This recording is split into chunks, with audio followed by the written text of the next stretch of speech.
ان صلاتی و نسکی و محیایا و مماتی للہ رب العالمین، کہ بے شک ہماری نماز، ہماری قربانی، ہماری زندگی اور یعنی ہمارا جینا اور ہمارا مرنا رب العالمین کے لیے ہے۔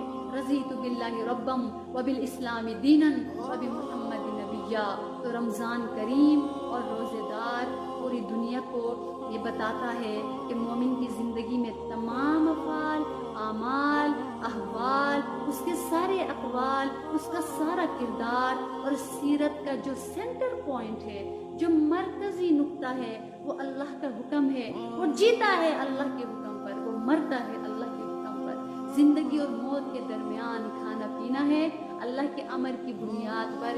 اس سینٹر پوائنٹ کو سمجھ کر جب ہم روزہ رکھیں گے، پھر اس کے انوارات، تجلیات اور برکتوں سے حقیقی اور باطنی